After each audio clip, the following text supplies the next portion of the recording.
Hi there, this is Greg with Healthy Disc, and today we're going to talk about stripping your cast iron. Now, is it really necessary that you completely strip your cast iron down to bare metal? That's just a matter of opinion. When I get a new piece, I will strip it down completely to bare metal just so that I know what's on here. I want to know what my food is going on, what my food's touching, and what my family's eating, so I want to know what kind of seasoning is on this cast iron. Just my personal preference. Now, you could go ahead and season over what's already here, but I like to strip it all the way down to bare metal, and that's what we're going to do today. There are many ways to strip your cast iron. There's an e-tank method that we use electrolysis. You get a tank and you get a battery charger for your car. You hook the cast iron up to this battery charger. It works great, but for one piece, it's really not that practical. You can't use it when it's freezing cold outside. The other method that a lot of people use is a lye bath. You can get a large plastic tub, fill it with lye and water, and it will do a great job. If you have multiple pieces, I highly recommend a lye bath for cast iron for stripping. The other method that I use a lot, and it's risky, I want you to know up front that you can crack pieces, you can damage pieces, but I will use a self-cleaning oven method. Place the oven in your self-cleaning oven on low. I recommend low or on a short cycle if your oven has that capability. It's a lot less risky to your iron, but this cast iron was made to get to 7, 8, 1200 degrees. So everybody's oven's a little bit different. Pieces can crack, but today I want to teach you how to minimize the risk of using your oven. And I also want to talk about using the easy off in a bag method. This is a great way. If you just have one piece or just a few pieces, I really recommend this method. It's inexpensive, it's very effective, and what I'm going to show you today will keep the cost down. I've used this in the past, and I've had to use 5, 6, 7 applications, and what I'm going to teach you today will keep that down to a minimum of 1, 2, and maybe a third application. But if you do it correctly, this shouldn't take any more than 3 applications. So what we're going to do, we're going to place this piece of cast iron in the oven on 250 degrees. Now, while that's warming up, I'm going to talk a little bit about what you're going to need. I like to have just some cheap latex kitchen gloves. I like to have something that is a heat-resistant glove. We don't want to burn yourself. Cast iron gets very hot and you will burn yourself, so get something to protect it. Also, whatever surface you're working on, I like to either put newspaper or a black plastic bag down because you don't want to get this oven cleaner on any surfaces. You also don't want to breathe it, so I would recommend going outside or having your vent hood on at all times to clear the fumes. So I take the can and spray it.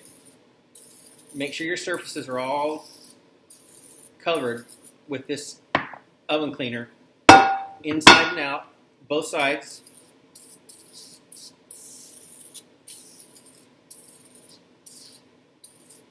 Now, here's the key. To prevent you from having to do this over and over multiple times, take your gloves and rub the piece of cast iron. Now, be careful it's not too hot. You don't want to burn yourself, but make a good, you can already see you're going to get black. Rub this oven cleaner into the cast iron. You want this to work itself into the pores. Because it's warm, it's going to absorb. Now, when you've got an even coat of oven cleaner on the whole piece of cast iron is covered, you can take these gloves off, throw them in the trash.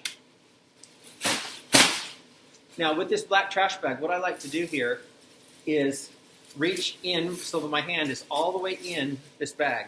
Grab the handle of your cast iron and take the piece and wrap it all the way around the cast iron.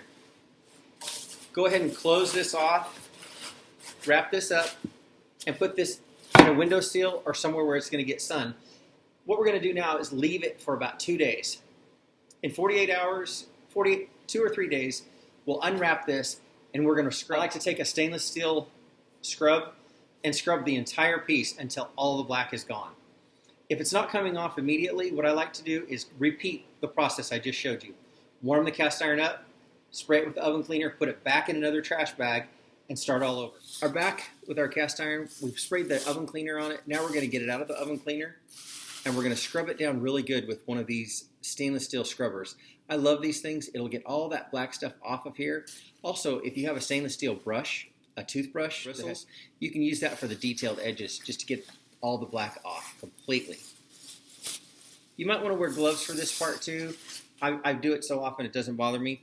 We're going to take this and rinse this off and scrub all the oven cleaner off.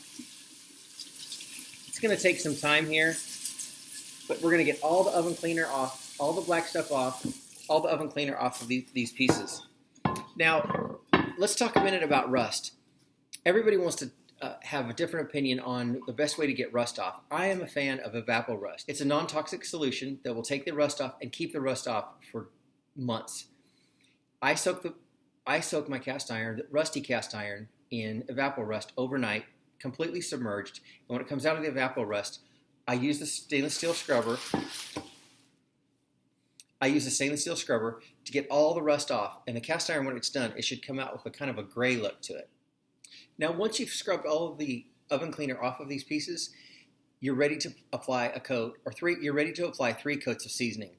Please, if you take a few minutes, if you have any suggestions for videos, please send me a message, and I'll be glad to address any questions you have, and we'll make some more videos as we go along. Thank you very much. Have a great day.